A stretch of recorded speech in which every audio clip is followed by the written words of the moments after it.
అంగన్వాడీ వాళ్ళు 16 రోజులు అవుతా ఉంది. నిన్న చర్చలు విఫలమైనాయి కాబట్టి సమ్మెను ఉధృతం చేయాలని చెప్పేసి ఎమ్మెల్యే ఇంట్లో ముట్టడించడం జరుగుతూ ఉంది. కర్నూలులో కూడా కర్నూలు ప్రాజెక్టు వాళ్ళు ఎమ్మెల్యే హఫీజ్ ఖాన్ గారి ఇల్లు ముట్టడి చేయడం జరిగింది. ఎమ్మెల్యే హఫీజ్ ఖాన్ గారు మాట్లాడారు, మీకు మద్దతు ఇస్తామన్నారు. మేము అడుగుతా ఉన్నాము, మద్దతు అంటే ఏంటి? మా సమస్యలు పరిష్కారం చేయాలా? మీకు ఎమ్మెల్యేగా ఓట్లేసి గెలిపించారు, ఒక ఎమ్మెల్యే మీరు ఏం చేయాలా? వెళ్ళి సీఎం గారితో మాట్లాడి చేస్తావా లేదన్న పద్ధతిలో ఆ సమస్య పరిష్కారం చేయించినప్పుడే మీరు నిజమైన ఎమ్మెల్యేలు, ప్రజాప్రతినిధులు. మేము ఓట్లేసి గెలిపించినందుకు న్యాయమైన మా కోరికలు పరిష్కారం చేయాలని చెప్పేసి మేము అడుగుతా ఉన్నాము. గవర్నమెంట్ ఏం చెప్తా ఉంది? చర్చలు విఫలమైనవి. 10 రోజులు ఆపండి మీరేం చెప్తా ఉన్నారు? సమ్మె ఎట్టి పరిస్థితుల్లో ఆపేది లేదు, ఇంకా ఉధృతం చేస్తాము. ఎవరైనా రానేయండి, అన్నిటికి సిద్ధంగా ఉన్నారు. అంగన్వాడీ వాళ్ళు గతంలో కూడా చంద్రబాబు నాయుడు చేసినప్పుడు కూడా పెద్ద ఎత్తున చలో హైదరాబాద్ పోయినారు, చలో విజయవాడ పోయినారు. వాళ్ళు ఎన్ని రకాలుగా పోలీసులు ఆపినా, హౌస్ అరెస్టులు చేసినా, స్టేషన్ అరెస్టులు చేసినా, బస్ స్టాండ్లో చేసినా, విజయవాడలో చేసినా వెనక్కి పోలేదు. ఖబర్దార్ సీఎం అని ముందుకు పోయిన చరిత్ర అంగన్వాడీ వాళ్ళకు ఉందనే విషయాన్ని కూడా ఈ సందర్భంగా గమనించాల్సిన అవసరం ఉంది. కాబట్టి మేము ఊరుకోము. మా ఓట్లతో మీరు గెలిచారు. న్యాయమైన కోరికలు ఏం కోరికలు కోరికారు? ఇదే ముఖ్యమంత్రి గారు చెప్పారు, తెలంగాణ కన్నా 1000 ఎక్కువ ఇస్తాను. ముద్దులు పెట్టి, నెత్తిన మీద ముద్దులు పెట్టి, అవి పెట్టి ఇవి పెట్టి చెప్పిన ఆయన కాదా? మరి ఆయన చెప్పిన మాట ఆయన వెనక్కి తీసుకుంటాడా? అదే మేము అడుగుతున్నాం. నువ్వే కదయ్యా చెప్పింది, నీ మాట ప్రకారమే తెలంగాణ కన్నా 1000 రూపాయలు మాకు ఎక్కువ అడుగుతా ఉన్నాం. గ్రాడ్యుయేట్ సుప్రీంకోర్టు చెప్పింది, పక్కన తెలంగాణ కానీ, ఈ పక్కన కర్ణాటక కానీ, హర్యానా కానీ అన్ని చోట్ల కూడా గ్రాడ్యుయేటీ ఇస్తున్నారు. మరి నువ్వెందుకు గ్రాడ్యుయేటీ ఇవ్వవు? ఎందుకు గ్యాస్ సంబంధించి ఇవ్వవు? గ్రాడ్యుయేటీ ఇవ్వడు. ఎఫ్ఆర్ఎస్ 3 యాప్లు పెట్టినాడు, ఒక యాప్ కాదు. ఆ ఎఫ్ఆర్ఎస్ యాప్ తోటి చస్తున్నారు. బీపీలు, షుగర్లన్నీ వచ్చినవి. మరి ఏం చేయాలా? అది రద్దు చేయమంటున్నాము. సంక్షేమ కార్యక్రమాలండి అందరికి వర్తిస్తాయంటే అందరు ప్రజలే. మరి అంగన్వాడీ ప్రజలు కాదా? నీకు ఓట్లే లేదా? వాళ్ళు పొద్దున్నే పని చేయడం లేదా? మరి వాళ్ళకి ఎందుకు ప్రజా సంక్షేమ పథకాలు ఎందుకు వర్తించవు? కాబట్టి ఈ రకంగా సంక్షేమ పథకాలు వర్తించవు, వాళ్ళకేం వర్తించవు. ధరలు పెరిగితే వాళ్ళకి పెంచేది లేదు, టీఐడి బిల్లు పెండింగ్లో ఉన్నవి ఇచ్చేది లేదు, ఎఫ్ఆర్ఎస్ రద్దు చేసేది లేదు. వాళ్ళు రిటైర్ అయితే రిటైర్మెంట్ బెనిఫిట్ 5 లక్షలు అడుగుతున్నాము, 50,000 అది కూడా ఇవ్వడం లేదు.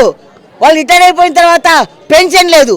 కాబట్టి ఈ సమస్యల పరిష్కారం అయ్యేంత వరకు కూడా ఎమ్మెల్యేలను కానీ ఎవరిని కానీ రోడ్ల మీద తిరగనియ్యము.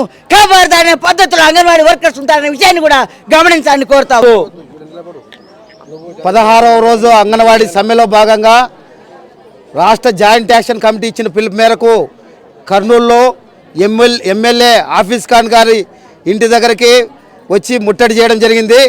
అయితే ఇక్కడ వందలాది మంది అంగన్వాడీ కార్మికులంతా కూడా ఇక్కడ ఉన్నారు. 16 రోజుల నుండి శాంతియుతంగా ఉద్యమం చేస్తున్నారు. నిన్న ప్రభుత్వం చర్చలకు పిలిచి మరి కనీసము చర్చల్లో ఎలాంటి పురోగతి లేకుండా జీతాలు పెంచము, మీరు సమ్మె విరమించి మీరు పోయి డ్యూటీలకి హాజరుగండి, 15 రోజుల తర్వాత మాట్లాడతామనే ఒక హెచ్చరికని, బెదిరింపుని ఈ రాష్ట్ర ప్రభుత్వం మరి మంత్రులు బొత్స సత్యనారాయణ ఇవ్వడం అనేది చాలా దారుణమైన, దుర్మార్గమైన చర్య. అంటే ఈ సమ్మెను భగ్నం చేయడానికి, బెదిరించడానికి ప్రయత్నం చేస్తుంది తప్ప ఈరోజు అంగన్వాడీల సమస్యలు పరిష్కారం చేయడానికి ఈ ప్రభుత్వము ముందుకు రావడం లేదు. మేము అడుగుతున్నాం, ఈరోజు అడుగుతున్నటువంటి అంగన్వాడీలు 4.5 సంవత్సరాల నుండి అడుగుతున్న కోరికలు, ఒకే రోజు వచ్చిన ఉద్యమం కాదు ఇది. 4.5 సంవత్సరాల నుండి జగన్ గారు ఇచ్చినటువంటి హామీ తెలంగాణ కంటే 1,000 వేతనం, అది చాలా న్యాయమైన డిమాండ్. సుప్రీంకోర్టు తీర్పు, ఈ దేశ అత్యున్నత న్యాయస్థానం అంగన్వాడీలకి గ్రాడ్యుయేటీ చట్టం వర్తిస్తుంది. 5 సంవత్సరాలు ఏ సంస్థలో పనిచేసినా వాళ్ళ గ్రాడ్యుయేటీ వర్తిస్తున్నటువంటి సుప్రీంకోర్టు తీర్పు ప్రకారం దాన్ని అమలు చేయమని అడుగుతున్నాం. మన పక్క రాష్ట్రంలోనే కర్ణాటకలోన ఈరోజు అమలు చేస్తున్నారు, పక్కనే ఉన్నటువంటి వేరే రాష్ట్రాల్లో కూడా అమలు చేస్తున్నారు. అంటే సుప్రీంకోర్టు తీర్పుని ఈరోజు శిరసావించవలసిన అవసరం ఉంది. అంతేకాకుండా రిటైర్డ్ 30-40 సంవత్సరాలు పనిచేసి రిటైర్డ్ అయితే తిండి లేక చనిపోతున్నారు అంగన్వాడీ వాళ్ళు. 30-40 సంవత్సరాలు పనిచేస్తున్నారు. అట్లాంటి దారుణమైన పరిస్థితి లేకుండా పెన్షన్ ఇవ్వమని అడుగుతున్నారు, రిటైర్మెంట్ బెనిఫిట్స్ ఇవ్వమని అడుగుతున్నారు. ప్రభుత్వ సంక్షేమ పథకాలు ఈరోజు ఈ రాష్ట్రంలో ఇది లోటు పడిపోతున్నటువంటి రాష్ట్రానికి ఈరోజు 100 కోట్ల రూపాయలు అప్పులు తీసుకొని వచ్చి ఈ ప్రభుత్వాన్ని నిలబెట్టుకోవడానికి, ఈ ప్రభుత్వ ఓటు బ్యాంక్ నిలబెట్టుకోవడానికి కోట్ల రూపాయలు అప్పు చేస్తున్నటువంటి ఈ ప్రభుత్వం ఈరోజు లోటు బడ్జెట్తో ఉంది. అన్నిటికీ అప్పులే చేస్తున్నారు. ప్రభుత్వ ఉద్యోగుల జీతాలు కూడా అప్పులే చేస్తున్నారు. కానీ అంగన్వాడీ జీతాల కోసం డబ్బులు లేవని చెప్తారా? అంటే అంగన్వాడీ జీతాలకు ఒక్కటే ఈరోజు అప్పు చేస్తున్నారా? మేము అడుగుతున్నాం ఈరోజు అంగన్వాడీ జీతాలకు కూడా అప్పు చేయండి. అప్పే మీరు స్వతంత్రం కడతారా? ప్రజలపైన పడుతుంది. అవసరమైతే మీరు చేస్తున్న అప్పుల్లో ఇదొక అప్పు కాబట్టి నిండా మునిగిన సలేమి. కాబట్టి అప్పు చేసినా కానీ అప్పు చేస్తావా సబ్బు చేస్తావా? అంగన్వాడీ జీతాలు పెంచాలి. ఎమ్మెల్యే గారు ఈరోజు సన్నాయి నొక్కులెక్కుతూ ఈరోజు మాట్లాడుతూనే ఈ రాష్ట్ర ఖజానా గురించి అని సన్నాయి నొక్కులెక్కుతున్నాడు. ఈరోజు ఈ రాష్ట్రంలో ఉన్నటువంటి ప్రజలకి ముఖ్యంగా అంగన్వాడీకి తెలుసు ఈ రాష్ట్ర ఖజానాకు సంబంధించి మీరు ఏం ఖర్చు చేస్తున్నారు, ఎంత ఖర్చు చేస్తున్నారు, ఎంత అప్పులు చేస్తున్నారు అని తెలుసు. కాబట్టి అంగన్వాడీ జీతాల కోసం కేవలం 320 కోట్లు మాత్రమే అంగన్వాడీ జీతాలు పెరుగుతాయేది. ఈ 320 కోట్లు అప్పు చేస్తే ఈ యొక్క ప్రభుత్వమే మునిగిపోదు. అదేమంటే చట్ట వ్యతిరేకం కాదు.